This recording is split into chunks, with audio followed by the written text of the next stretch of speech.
Olá, está entrando no ar pela TV Escola mais um Salto para o Futuro. Com a chegada da internet, a educação à distância ganhou um novo impulso na busca pela formação, seja ela inicial ou continuada, e ganhou importância no cenário educacional. Como ela tem contribuído na formação profissional em diversas áreas, como educadores brasileiros têm aproveitado este veículo de informação e de comunicação para buscar uma formação de qualidade. Temas que vamos debater com as nossas convidadas no programa de hoje. Estão aqui conosco para discutir a educação à distância na formação continuada, a professora da Universidade Federal do Rio de Janeiro, Elizabeth Rondelli. A pesquisadora do NIED, o Núcleo de Informática Aplicada à Educação da Unicamp, Maria Elizabeth Prado, que também é consultora desta série. E a diretora do Centro de Ciências Exatas e Tecnologia da PUC de São Paulo, Tânia Maria Mendonça Campos. Direto do estado de Santa Catarina participam o professor Fernando Espanhol e a gerente de Tecnologias Educacionais, Maria Zilene Cardoso. Participe você também deste debate, veja como. Mande já a sua mensagem. Você pode participar do Salto ao vivo pelo telefone 0800 21 6689. Via internet, salto@tvebrasil.com.br ou ainda pelo fax.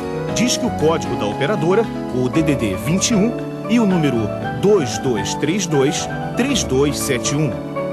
Nosso fax e e-mail estão 24 horas à sua disposição. Você também pode entrar em contato conosco pela Caixa Postal 50050, CEP 20062-970. Envie suas perguntas, relate suas experiências. Participe!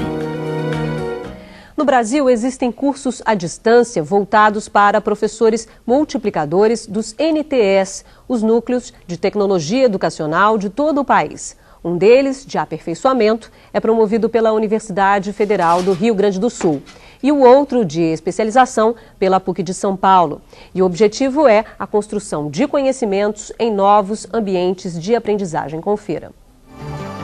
Nos cursos de aperfeiçoamento ou de especialização em educação à distância, os orientadores se encontram em ambientes virtuais com os alunos e com os professores multiplicadores dos núcleos de tecnologia educacional. Como são professores que estão em NTEs por todo o Brasil, nós pensamos que seria o momento de fazer um curso totalmente à distância.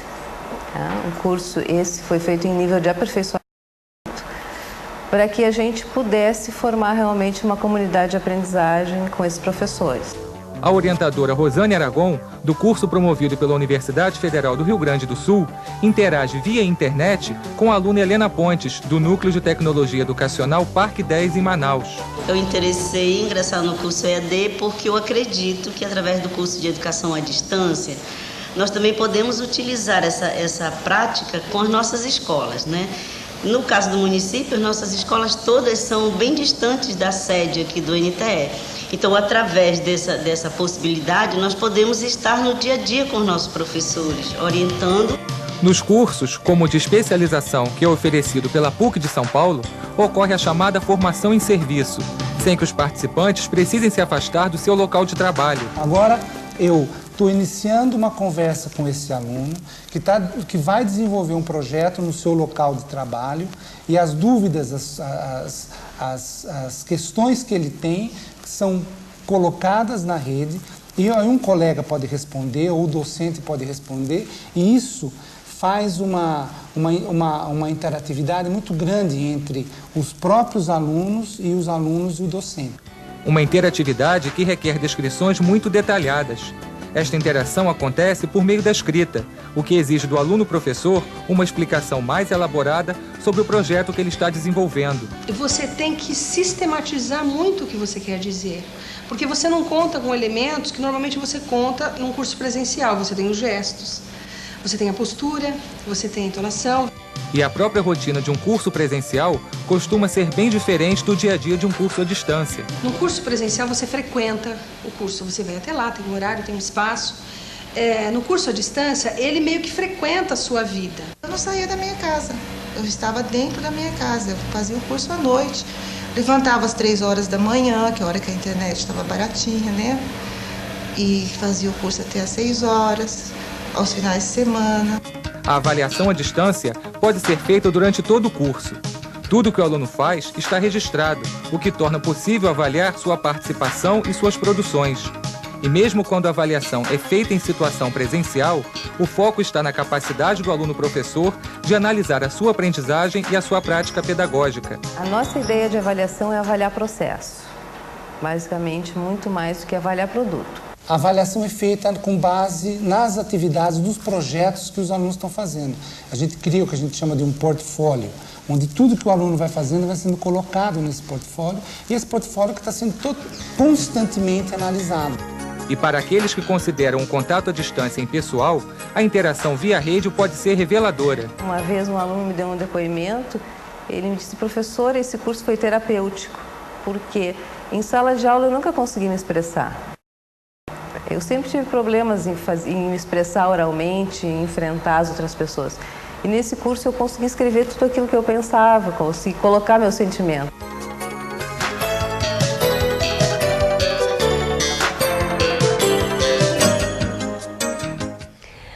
Beth Prado, eu gostaria que você falasse um pouquinho mais sobre esse curso, você conhece o curso, e falar dessas características, das principais características de um curso como esse, que é voltado para a formação do professor, né? A minha experiência foi com o curso de especialização, realizado com 360 horas, e esses multiplicadores, eles tiveram um momento presencial nos NTS, onde eles aprenderam o básico de internet para poder trabalhar à distância. E as demais horas foram realizadas totalmente à distância e com 50 alunos. Tinham 2 turmas e essas pessoas não se conheciam. E a interação foi a grande marca desse curso. E eram pessoas de várias localidades do estado e tínhamos 4 alunos, 2 da Argentina e 2 do Chile, que faziam parte de um projeto em parceria da UEA e o MEC. E foi incrível como houve uma criação de vínculo com essas pessoas e a interação, o compartilhamento, como a professora Rosiane colocou, embora o que ela faz um comentário sobre um outro curso, mas eu acredito como a gente trabalha dentro de uma abordagem pedagógica bastante parecida, que valoriza a interação entre as pessoas, o trabalho colaborativo. Então, dentro da nossa metodologia, a gente procura criar esse vínculo com as pessoas. E cada vez está tornando cada vez mais claro como é importante essa interação entre os alunos e entre o professor no processo de aprendizagem. Agora, professora Tânia, que outros fatores podem ser observados na formação do professor a partir de experiências como essa que nós vimos? Essas duas, né? Porque um é de aperfeiçoamento, para ficar claro, e o outro é de especialização, né? No nosso caso, nós estamos fazendo a formação continuada de 6.000 professores da rede pública do Estado de São Paulo. Nós somos contratados pela Secretaria de Educação para fazer essa formação. São 170 horas.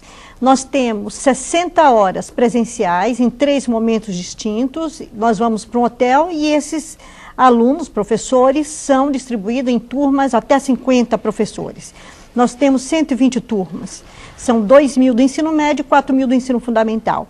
E o que é espetacular é porque eles preparam as atividades no momento presencial que eles vão aplicar na sala de aula. E, em saindo do momento presencial, eles continuam trabalhando junto, mesmo que eles sejam um de Guarulhos e outro de Ilha Solteira. Então, a distância não existe para cada uma dessas turmas. E eles têm que cumprir metas. Nós disponibilizamos para eles um formulário, e cada meta que ele atinge, ele tem que preencher o formulário. Para ele ter acesso ao formulário, ele tem uma senha. Mas, paralelo ao formulário, ele tem um fórum de discussão. E nesse fórum de discussão, o animador, o formador, tem um papel fundamental. Porque é ele que vai provocar, que está lendo todos os relatórios, e com isso está dando vida à interação. E nós temos tido mais de 1.000 logins dia, o que é espetacular. A senhora fala login dia, é o acesso. Mais entradas. Entrada. Login é um termo bem específico, técnico, né? Desculpe. Nada. Na realidade, quem tiver interesse em conhecer o nosso ambiente, o nosso site é o www.kmsociety.com.br. A gente vai... Estará disponibilizado até o fim do programa. A gente vai colocar embaixo aí na telinha, já está lá, né? O site que os professores podem acessar. Eu queria passar um pouco para a professora Elizabeth e falar, a gente está falando de formação continuada, mas já existem cursos de graduação no Brasil para a formação em diversas áreas, de professores é uma delas. Eu queria que a senhora falasse um pouquinho desses cursos de graduação à distância. Assim, nós temos hoje no Brasil, houve um levantamento aproximado, esse número não é exato, nós temos 40 mil alunos matriculados em cursos de graduação. Sobretudo, e a maioria desses 40 mil são cursos de licenciaturas, tá? Não se tem a graduação ainda fora das licenciaturas. Tem projetos, mas ainda não foram realizados. E está havendo uma interação muito grande entre esse desenvolvimento dos cursos de formação continuada, né, de especialização, de pós-graduação lato sensu, com os cursos de graduação, porque ambos estão desenvolvendo exatamente as tecnologias do ensino à distância para a formação de professores, né? Quer dizer, esses grupos se conhecem e, enfim, essas experiências estão sendo fortalecidas mutuamente, né? E nós também temos hoje, quer dizer, esses cursos de graduação, eles vêm dentro de um cenário em que essas tecnologias, elas têm isso que a Beth e a Tânia falaram, elas trazem a possibilidade de muita interação, de uma razoável interação que os meios de comunicação anteriormente não garantiam. Por exemplo, a própria televisão, né, ou o rádio, né, ninguém falava com o rádio, ninguém falava com a televisão, mas a internet e os sistemas de videoconferência que estão surgindo no país estarão trazendo certamente uma multiplicação tanto dos cursos de graduação quanto dos cursos de formação continuada. Ok, a gente já tem uma participação no programa de hoje, é do Luciano, do Tocantins. Olá, Luciano. Boa noite, Bárbara, Mônica e especialistas. Meu nome é Luciano, coordeno o teleposto da Escola Estadual Joaquim Francisco de Azevedo, em Taipas do Tocantins. Estou reunido com cursistas e gostaríamos que os componentes da mesa comentassem o seguinte trecho do boletim. Os autores Valente, Almeida e Prado constataram que o fato de o professor aprender a utilizar o computador e a saber dizer sobre uma determinada teoria educacional não era suficiente para colocar em prática estes conhecimentos, ou seja, recontextualizá-los na sua atuação com os alunos. Foi gratificante participar novamente deste programa. Agradeço a todos. Boa noite. Luciano, muito obrigada. A gente é que agradece a sua participação, volte mais vezes. E o Luciano faz uma referência ao texto que consta do boletim. A Beth Prado, é uma das autoras desse texto. Falávamos um pouquinho antes do programa começar, né, Beth, da importância de se falar aqui nesse programa de hoje, dessa reconstrução da prática do professor. Ele não adianta só ele conhecer, como ele fala, ele cita ali no seu texto, não adianta só conhecer todos os mecanismos da informática e ter um bom domínio da área pedagógica se essa reconstrução não for feita na hora de trabalhar. Como é que se daria isso, então? Sim, Luciano, agradeço a sua participação. É o seguinte, a gente estava realmente conversando sobre isso. Em 99, nós fizemos, inclusive, um programa aqui no Salto, onde a grande problemática que a gente começou a constatar foi o seguinte: os multiplicadores faziam cursos e aprendiam a usar o computador e a discutir todos os fundamentos teóricos. Mas quando eles chegavam na realidade deles, essa realidade é diferente do contexto do curso. Então, ele deparava com uma série de problemas, às vezes até a configuração da máquina. E aí nós começamos a pensar o seguinte: a formação do professor precisa considerar o dia a dia, né, a realidade dele. E como a gente podia viabilizar isso? Você não podia ter um formador constantemente no local do trabalho do professor. E não é só estar no local, mas participando da atividade que ele faz com o aluno. E em curto prazo de tempo, né, em 2000, nós já começamos a trabalhar nesses cursos à distância, onde o professor, a vivência da prática do professor faz parte desse curso. Então, o professor trabalha com o aluno, desenvolve seus projetos com os alunos e está discutindo com os colegas, né, no ambiente virtual e com o formador, e aonde ele vai tendo a chance de ressignificar toda aquela teoria. Porque uma teoria você não consegue colocá-la em prática, não é uma transferência que você faz de uma teoria, você vai ter que relativizar no teu contexto.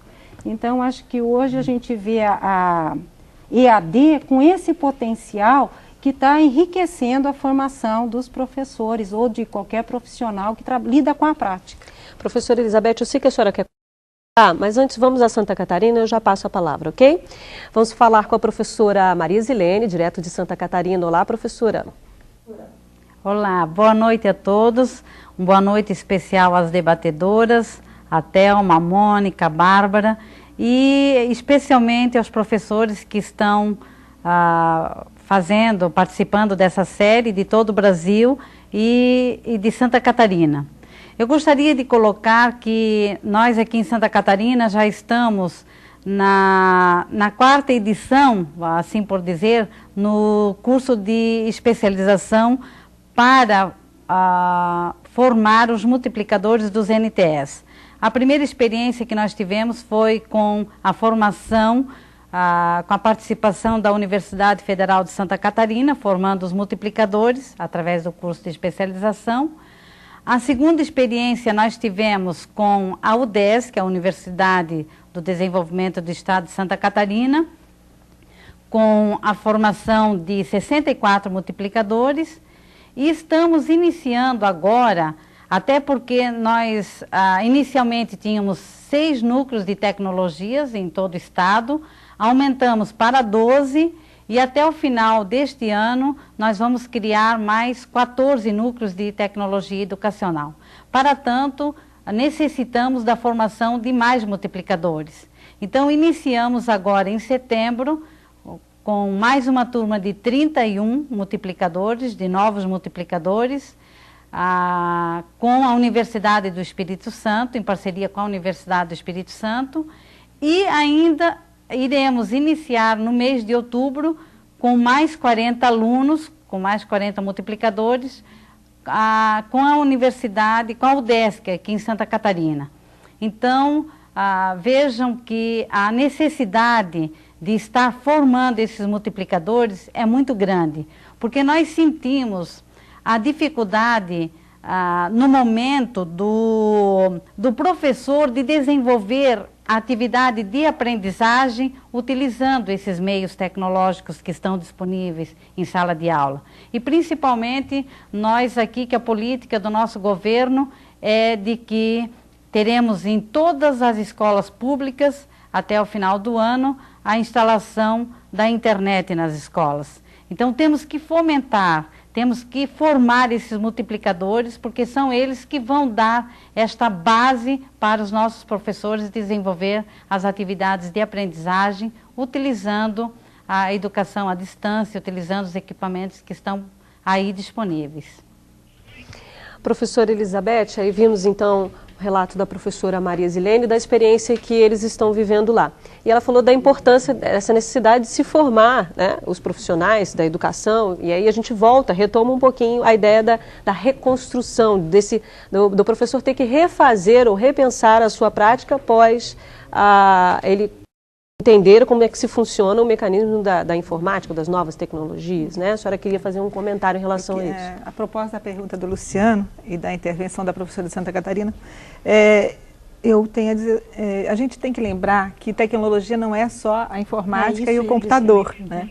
Quer dizer, o computador traz uma nova questão, ou seja, também uma questão tecnológica, que é a própria organização da aprendizagem, né? Da sistematização do currículo, da sistematização das disciplinas, né? Então, quer dizer, o computador, ele além do domínio dessa máquina, desse equipamento, né, e da linguagem própria do computador, há uma necessidade muito grande de se também pensar nessa tecnologia que eu chamaria do currículo, né? Quer dizer, não só na sua forma de apresentar, mas também nos seus conteúdos, né? Além disso, eu acho que isso gera uma demanda exatamente de uma nova formação, do modo geral, para os professores, né? Porque já não são mais os professores que atuam em sala de aula, mas são professores que atuam diante de novas tecnologias, ou a internet ou o computador, por exemplo, mas também de novas questões postas pelo processo de aprendizagem, né? Ok, a gente tem perguntas com a Mônica. Mônica? Temos sim, Bárbara. A Jussara Souza, ela é professora multiplicadora do NTE de Duque de Caxias, aqui no Rio de Janeiro. Ela quer saber por que ainda não se pensou em um curso à distância que norteie o uso pedagógico da informática com ênfase no desenvolvimento de projetos para os alunos do curso de formação de professores dos institutos estaduais de educação, a nível de extensão, já que esses serão os futuros educadores. Professora Tânia, e aí eu pergunto eu acrescento um pouco algo, né, na pergunta da cursista de Duque de Caxias. Como é que isso vem sendo, essas novas tecnologias vêm sendo pensadas nos cursos de formação inicial dos professores também, nos cursos de pedagogia, nas universidades do país ou as que a senhora conheça? Como é que isso vem acontecendo? Na realidade, a tecnologia vem como uma ferramenta de trabalho. A tecnologia, o computador é a nossa caneta de hoje. Então não existe nada de muito extraordinário. Agora, eu acho que precisa desmistificar também um pouco a internet. Nós fazemos um projeto com 6.000 professores via internet. Mas existem algumas regiões desse país que não tem computador. O que fazer? Fax é nova tecnologia, existem outros meios, telefone. Então você vai ter que fazer um trabalho conjunto de todas essas mídias para dar conta de cursos à distância que favoreçam os professores e essa demanda. Por exemplo, nos cursos de formação inicial, quase todas as universidades federais que eu tenho visitado e os institutos de ensino superior, eles têm trazido a informática como uma ferramenta para a implementação dos projetos. Então, eu acredito que essa geração que chega aí no mercado, que eles já tragam isto. Ela fala dos institutos de educação estaduais. Seria ideal que já trabalhassem? Naturalmente que seria ideal. Tanto quanto as universidades federais têm trabalhado. Ok. A gente tem a participação agora da Viviane, aqui do Rio de Janeiro. Olá, Viviane. Boa noite. Eu sou a cursista Viviane, do Teleposto de São João de Meriti, com a orientadora Nazaré. Sabemos que a educação à distância é qualitativa e de grande ajuda para quem mora distante de centros educacionais. Mas a ausência de aulas presenciais poderá trazer alguma deficiência na formação escolar de um indivíduo, como, por exemplo, a falta de socialização na sala de aula? Obrigada e boa noite. Obrigada a você, Viviane, por mais uma participação aí de vocês de São João de Meriti. Muito obrigada. Beth, lá no vídeo, uma professora aponta isso, né, que esse contato, porque muitas pessoas têm esse receio, né, se existe ou não, é a falta de ter um contato próximo, um contato presencial, se isso não dificultaria ou traria aí talvez uma desmotivação para quem faz um curso. A Viviane traz essa questão. A professora lá no vídeo diz que não é bem assim, né? Por favor. Viviane, por incrível que pareça, eu pensava da mesma forma antes de ter essa experiência. Eu achava que muitas vezes até estranhava, porque a professora Leia Fagundes dizia, não, pode ter interação sem ter o contato. E eu ficava pensando, mas será? Eu tinha dúvida. Quando eu vivenciei essa experiência de 360 horas e vi como você pode criar vínculos, sim. Só que não é qualquer curso à distância.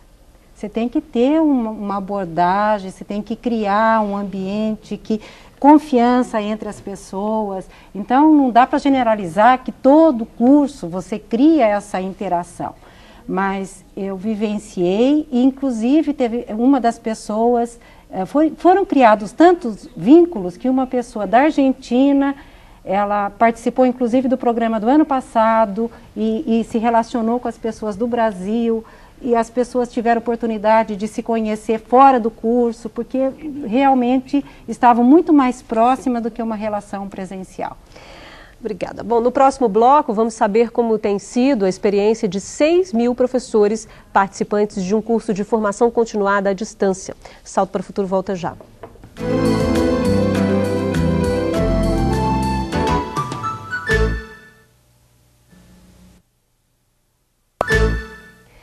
Em São Paulo, 2.000 professores de matemática do ensino médio e 4.000 do ensino fundamental participam de um projeto de formação continuada à distância, promovido pela PUC. São educadores da rede pública estadual dos mais diversos municípios, aproximados pela internet. Veja na reportagem de Sérgio Brandão.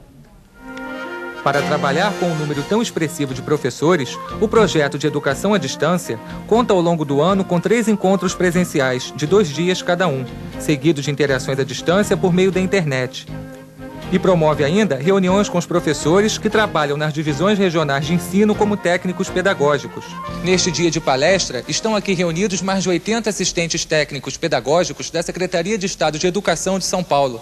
Estas pessoas são professores de matemática responsáveis pela orientação de outros professores de escolas da rede pública de todo o estado. Para o coordenador do projeto, nos encontros presenciais, os professores de diferentes cidades têm a oportunidade de se conhecer. É nesse momento que os professores vão ter contato com o material que vai ser desenvolvido na sala de aula. É nesse momento que eles vão ter, avaliar as dificuldades possíveis dos alunos, que eles vão desenvolver as estratégias comuns.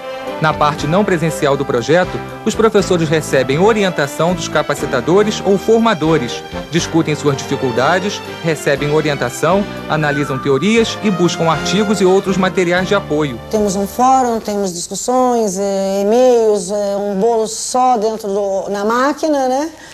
E eles vão trazendo as questões para a gente. O professor entra no fórum de discussão, cada turma tem o seu fórum, e ele coloca as suas dúvidas, e em cima dessas dúvidas nós vamos buscando aumentar e ampliar a discussão e dando uma fundamentação teórica, sugerindo textos. A orientação à distância é fundamental para apoiar o professor no momento em que ele está trabalhando com seus alunos. Em cima disso do que foi visto, do que foi discutido, é que a gente vai adotar as práticas e as maneiras de trabalhar com o aluno. Mas em cima do que é discutido aqui, do que poderia ser melhor, do que a gente acha, onde é o problema, onde pode melhorar. E eu vou, com o meu conhecimento, lógico, dar uma repassada no material, né? Testar o meu conhecimento em cima do que eles estão propondo, né? E as minhas dúvidas, realmente, eu vou fazer aqui a interação com o pessoal que monitora, né, a gente. A monitora Ana Paula ajuda nos trabalhos tanto dos formadores quanto dos professores alunos, acompanhando as turmas e ajudando os formadores nas interações. Antigamente a gente acabava fazendo uma capacitação, o professor saía dessa capacitação com um monte de dúvidas e não tinha como, né? Ele saía e não tinha como se comunicar, não tinha como tirar as dúvidas, não tinha como trocar experiência com a turma, com o próprio capacitador, e agora solucionou. As interações à distância aparecem como uma solução que no começo trouxe algumas dificuldades até para os próprios formadores. Mas aos poucos, eles foram percebendo a importância de trocar informações e experiências à distância. No começo gerava um pouco de tensão para quem nunca tinha trabalhado. Eles tinham uma impressão assim, mas a hora que eu não estiver olhando para ele, eu vou perder esse professor, eu não vou conseguir interagir. Isso mudou completamente, eles estão vendo que quanto mais eles entram nos fóruns, na sala, onde eles teriam que bater papo com esse professor, quanto mais eles entram, mais eles estão ganhando esse professor. A fundamentação teórica deste projeto está disponível tanto na internet como em material impresso, para que os professores possam levá-lo para qualquer lugar. Tem havido um esforço muito grande no sentido de fazer, refazer, discutir muito essa questão da concepção do material escrito, do trabalho da sala de aula.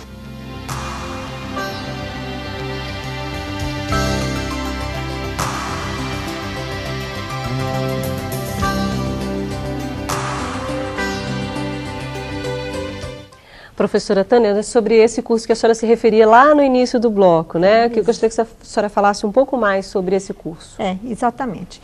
Na realidade, é um curso que é importante observar que os professores envolvidos não tinham domínio de internet no início do curso.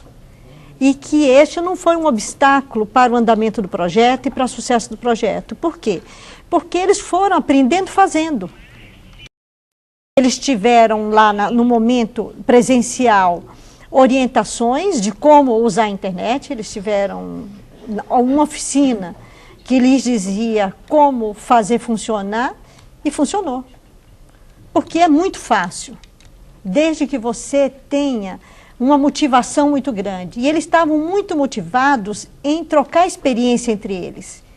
Mesmo porque, num primeiro momento, alguns daqueles temas e as atividades que eles mesmos prepararam e discutiram em sala de aula, eles tinham dúvidas que os alunos fizessem.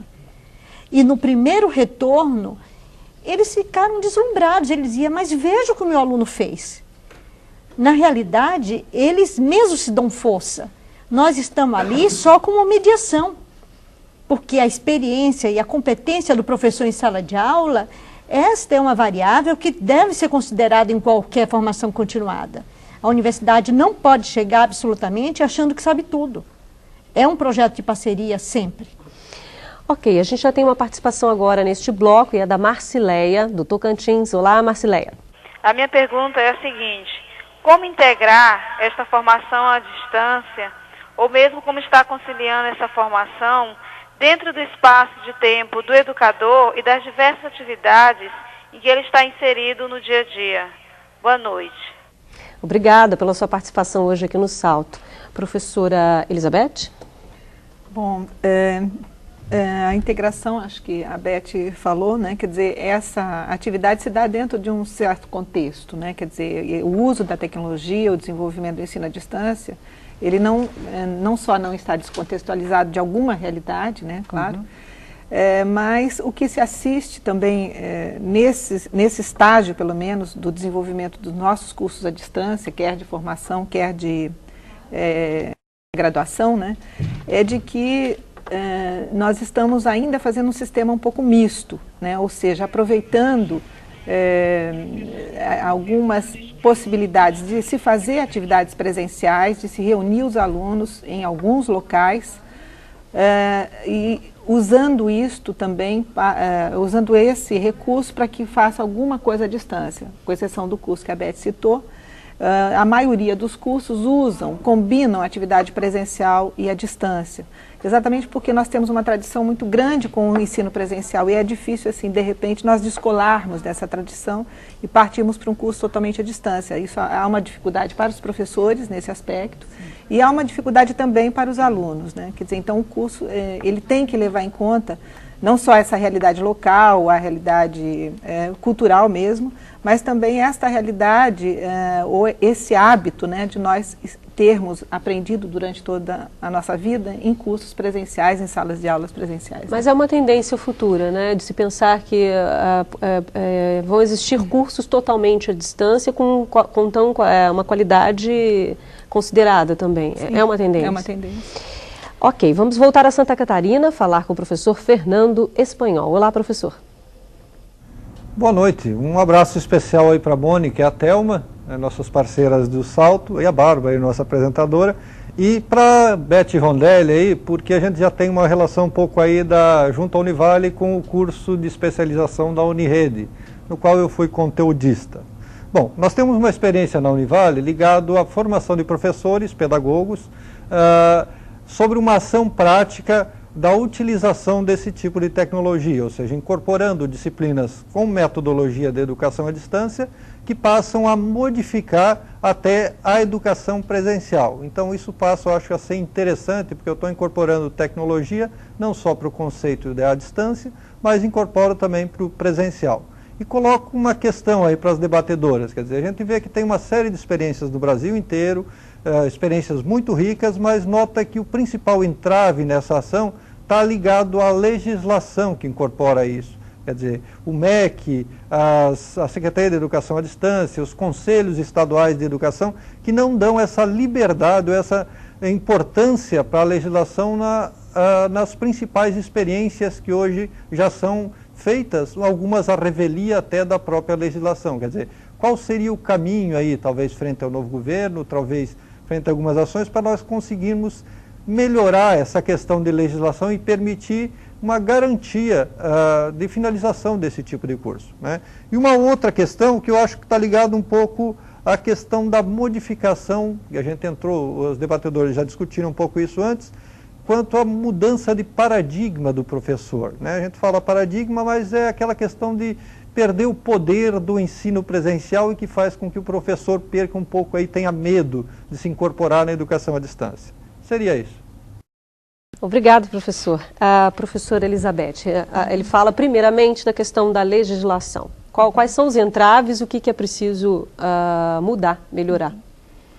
Bom, a legislação do ensino à distância no Brasil, ela é uma legislação razoavelmente recente, né? É uma legislação que veio no âmbito da LDB, da Lei de Diretrizes e Bases, né? Mas ela não satisfez plenamente a necessidade daqueles que desejavam, das instituições em geral, e particularmente as instituições de ensino superior, que desejavam desenvolver projetos de educação à distância, tanto para a formação continuada como basicamente para a graduação, né?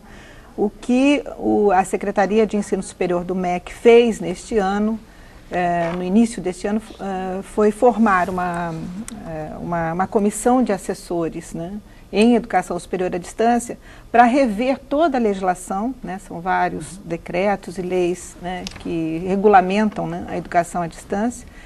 E essa comissão, que foi composta por 17 professores das universidades brasileiras, públicas e privadas, fez um documento, né, balizando e revendo toda essa legislação e chegou a elaborar, agora em agosto, a minuta de um decreto que está na mão do ministro. Nós não sabemos se assina ou não. A CESU espera que, a Secretaria de Ensino Superior espera que ele seja assinado agora em outubro, mas ele vai criar algumas facilidades para as instituições poderem fazer cursos, né, impedir, quer dizer, diminuir um pouco as barreiras legais, porém avaliar e tomar algum cuidado com a questão da qualidade, quer dizer, não é só uma questão legal de conter, mas de, enfim, acompanhar a qualidade desses cursos, exigir que eles tenham qualidade. Quando a senhora fala em instituições, a senhora está se referindo públicas e privadas? Públicas e privadas, sim. Ok, o Fernando fez uma segunda pergunta, eu já passo para a Beth, mas antes vamos chamar a Alzira, aqui do Rio de Janeiro, porque ela está aguardando. Olá, Alzira. Boa noite. Eu estou falando do Teleposto Polo de Maricá, sou orientadora de aprendizagem. O texto destaca como fator preponderante na formação continuada do professor a possibilidade constante do dar e receber informações através da rede de informações. Sabendo, entretanto, que as nossas escolas receberam computadores, mas ainda não utilizam o recurso da informação em rede local, a intranet, tendo o computador como mera máquina de escrever, perguntamos: como a escola pode buscar este acesso em rede? Onde procurar? Obrigada, boa noite. Obrigada, Alzira, pela sua participação hoje. Beth. Bom, acho que eu tenho duas coisas para falar. Uma é sobre o que o Fernando, o Fernando falou sobre a mudança de paradigma. Uhum. Eu acho que é uma coisa que a gente tinha discutido. É sobre o papel do professor, né? E mesmo o papel do aluno nesse contexto à distância. O professor, na verdade, ele tem que ser um articulador, um gerenciador de todo esse processo de aprendizagem. Ele não é aquele que está transmitindo informação, mas sim gerenciando toda essa interação entre os alunos e criando situações de aprendizagem para que esses alunos possam se envolver e desenvolver esses trabalhos colaborativos. Então, acho que no ambiente à distância, cada participante, seja professor ou seja aluno, cada um é ensinante e aprendente um dos outros. Isso que é muito bonito. É lógico que o professor tem toda a intencionalidade pedagógica e precisa de uma série de flexibilidade para estar incorporando as próprias demandas e tudo mais, mas se trabalha dentro de uma outra postura. Não é o professor que sabe que está lá para ensinar. Ele tem que ter essa abertura de estar aprendendo também, né, nessa relação com os alunos. Principalmente porque tem muitas experiências que acontecem e essas experiências Quer dizer, um ajuda a estar repensando sobre elas. E Isso só é pegando o curioso. bonde de... Só desculpa, Claro. Bárbara. Pegando o bonde do que essa menina... Da Alzira. Alzira colocou sobre esse dar e receber, acho que eu coloquei dar e receber feedback. É o retorno que você dá para o outro. Então, no curso à distância, o que tem que ter é muito compartilhamento, troca de experiência. Porque à medida que o aluno, professor que está fazendo o curso, ele explicita a experiência dele, escrevendo para o outro, ele já está fazendo um nível de reflexão muito interessante. Ele está reorganizando todo o pensamento dele. Ele está reconstituindo a própria prática dele. Então, à medida que ele está descrevendo e contando a experiência, ele está aprendendo.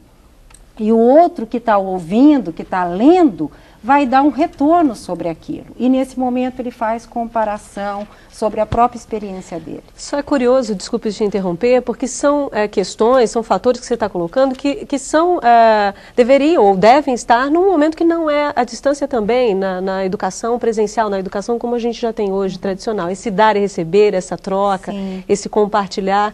Né? O problema é que, uma coisa que às vezes a gente coloca, no presencial, o que dificulta é você estar olhando para vários alunos quase que ao mesmo tempo. E à distância você entra na internet, está tudo registrado, e você olha um aluno, olha o outro, olha o outro. E no presencial, pela limitação de tempo, às vezes você não consegue fazer isso. Você tem um aluno, às vezes, presente na sala de aula, de corpo presente, mas ele está ausente, está de óculos escuros.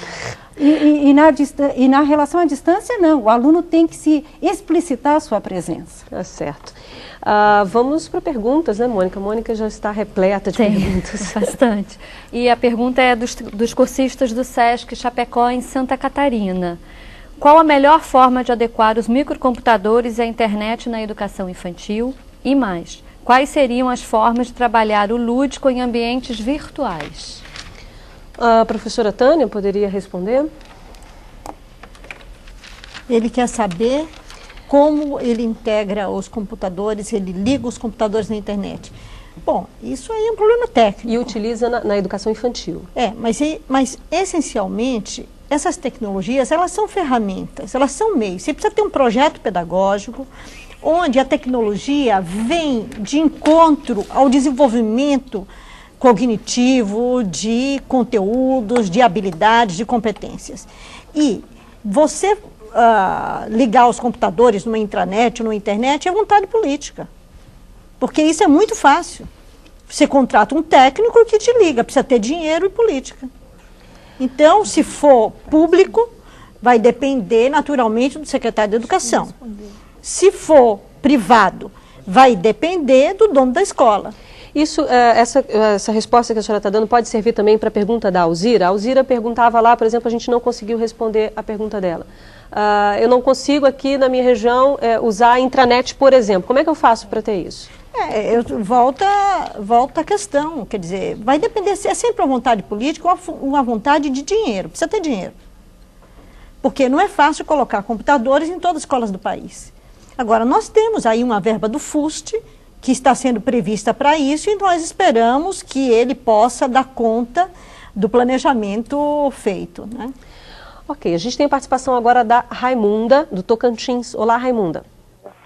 Olá, meu nome é Raimunda Silveira, sou aluna do teleposto do Colégio Estadual José Luiz Cerqueira, em Vanderlândia, Tocantins. Pergunta: além do uso de CD-ROM e internet, de quais outras maneiras o professor poderia utilizar o computador pedagogicamente? Obrigada e boa noite. Obrigada a você pela sua participação hoje, nesse segundo programa da série. Professora Elizabeth? Bom, além, quer dizer, você está pressupondo o uso do computador. Quer dizer, o uso do computador realmente se dá através, quer dizer, da internet, do CD-ROM, mas o CD-ROM e a internet são apenas, vamos dizer, mídia, é aquilo que carrega, né? A mídia é o que carrega o conteúdo, necessariamente não é o conteúdo, né? É claro que eu acho que a internet, você cita a internet e o CD-ROM, que são, na verdade, as grandes mídias, né, em termos da informática e do computador, né? eu não vejo o que mais eu acho que eu poderia, né? talvez, falar alguma coisa. Por favor. Eu acho que, talvez, um pouquinho mais, assim, tive algumas vivências. Eu acho que até você ter o aplicativo Word, você pode usar pedagogicamente. Logo. Né? Um software free, por exemplo, o Logo. Você pode abaixar da internet e tirar esse programa. Tem um software, o Paintbrush, né? Você trabalha uma série de conceitos, organização espacial, trabalha com cores, desenho, tem uma série de coisas. Você não precisa ter internet e CD-ROM. Você pode trabalhar, tem um software que você pode pegar na internet que chama HQ. Você trabalha construindo histórias em quadrinhos. Então, tem várias opções, depende muito da criatividade. E eu acredito que não há necessidade de ter muitos softwares específicos. Você pode explorar pedagogicamente esse software que eles chamam de administrativo, que você trabalha com produção de texto e tudo mais, esses podem ter um caráter bem pedagógico. Professora Tânia, queria... Não, eu acho importante fazer a seguinte observação. Na realidade, quando nós vamos trabalhar à distância, ou como nós vamos trabalhar via televisão, e eu acho que o Brasil perdeu o bonde da televisão na educação, nós temos que desenvolver outras linguagens. Porque a imagem chega antes da escrita. Então, você não pode levar o livro que você tem hoje para a tela. E eu acho que ainda há muito que se produzir. Muitas vezes o texto chega junto com a imagem, que é o que a gente faz aqui na televisão. Brincávamos antes no programa, no segundo bloco, nesse bloco, antes do segundo bloco, que aquilo que a gente lê aqui tem uma construção que tem uma imagem de alguém que vai ler, né? Então... eu acho que nós também eu estou ouvindo muita participação do pessoal de Tocantins. Enfim, aí eu penso o seguinte, nós também temos uma realidade cultural, uma realidade socioeconômica muito diversa, né? Essas mídias, nós temos que pensar que o livro é uma mídia e funciona. Professora, eu vou precisar interromper um minutinho, a gente precisa ir para o intervalo, aí na volta a senhora complementa, tá ok? No próximo bloco, as nossas convidadas fazem um resumo do programa de hoje, que está discutindo a contribuição que a educação à distância pode oferecer aos professores. A gente volta já.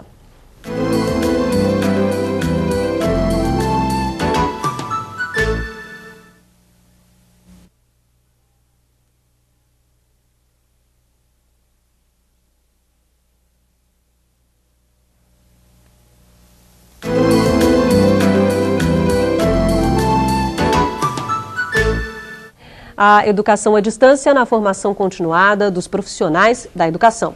É o que estamos discutindo no programa. Neste último bloco, as nossas convidadas fazem um balanço do debate de hoje. Eu quero começar pela professora Elizabeth, porque eu a interrompi no bloco anterior, a senhora estava concluindo um pensamento. Por favor. Sim. Eu estava dizendo que, dada a nossa diversidade socioeconômica e as nossas carências, né, sobretudo, os cursos à distância, eles tendem também a se configurar a partir das mídias disponíveis, né? E eu acho que a riqueza, inclusive, dos cursos vem daqueles que conseguem utilizar diferentes mídias. O livro, o material de vídeo, a televisão, quando é o caso, e a internet também, quer dizer, uma maneira conjugada de trabalhar com as mídias, né? Eu acho que isso faz com que o aluno não tenha que necessariamente ter o acesso ao computador e o acesso à internet, o acesso a CD-ROM, para poder fazer um curso à distância. Então, eu acho que nós, por enquanto, e eu acho que o Brasil ainda vai caminhar muito nessa direção de conjugar mídias nos seus cursos à distância, né? A internet sendo, vamos dizer, a mais desenvolvida, mas nós ainda estamos muito longe de ter uma internet absolutamente democratizada, com acesso de todas as pessoas, né? Por outro lado, eu acho que nós estamos assistindo o início de uma experiência. Nós aqui na educação à distância, o Brasil perdeu já uma certa carona em relação aos outros países que desenvolveram muito. Nós temos uma televisão muito desenvolvida, né? Uma televisão que já tem 52 anos exatamente. Mas a nossa televisão sempre se desenvolveu muito para o entretenimento e muito pouco para a educação. As experiências que nós temos com televisão, além da TV educativa, da TV Cultura e dos programas TV Escola e programas como esse, e outras, quer dizer, há algumas iniciativas, mas elas são muito pequenas, muito ralas, né, em relação ao que se desenvolveu no entretenimento. Obrigada. Professora Elizabeth Prado. Eu acho que concordo muito com o que a professora Elizabeth falou, e a minha contribuição aqui nesse final é pensar o seguinte, que a EAD, a educação à distância, com a telemática, ela ganhou uma nova dimensão, que está propiciando você trabalhar muito mais a articulação de coisas que eram vistas de forma separada. Você pode trabalhar a articulação da ação do professor em sala de aula e a reflexão, de um trabalho individual e de um trabalho coletivo, da teoria e da prática. Então, essas duas coisas podem estar articuladas. Agora, é muito importante a abordagem que se trabalha a educação à distância. A gente vê muitas vezes situações que a educação à distância é vista para disponibilizar material. Então, você está empobrecendo o próprio recurso da internet. Você manda uma série de material e depois o aluno estuda e devolve as questões para o professor. Isso acontecia antes da gente ter a tecnologia. Hoje a gente tem uma tecnologia que favorece essa interatividade e trabalhar essa articulação. Obrigada, professora. Professora Tânia. Bom, primeiramente eu queria só fazer uma observação que eu acho que vai ser bom para o público, é que na formação inicial a gente traduz graduação, nos cursos de graduação já está legislado que 20% da carga horária pode ser oferecido à distância. Isso está regulamentado e toda instituição pode se utilizar desse mecanismo. Bom, e agora para fazer uma síntese, eu acho que alguns pontos fortes para quem quer se aventurar numa formação continuada à distância ou mesmo numa formação inicial. Primeiro, tem que ter muito claro que a aprendizagem, ela tem que ser significativa. Ela tem que ter significado para quem aprende. Você não pode aqui ensinar se o sujeito não aprende. Então, você tem que buscar situações, contextos que tenham significado para ele. Segundo, é que nós devemos dar espaço de construção coletiva de conhecimento. É muito rica, ganha professor, ganha aluno e existe um movimento muito saudável numa sala de aula ou à distância, não importa. E, por último, é o respeito ao sujeito, tá certo? O aluno existe em qualquer situação. E dizer que um trabalho onde você consegue trabalhar com professores da universidade, alunos de graduação, alunos de pós-graduação, que são os mestrandos, doutorandos, e os professores em serviço, é muito gratificante. Onde todos aprendem, e eu convido aqui para mais pessoas participarem desse tipo de experiência, porque eu acho que é das coisas mais importantes que eu fiz da minha vida.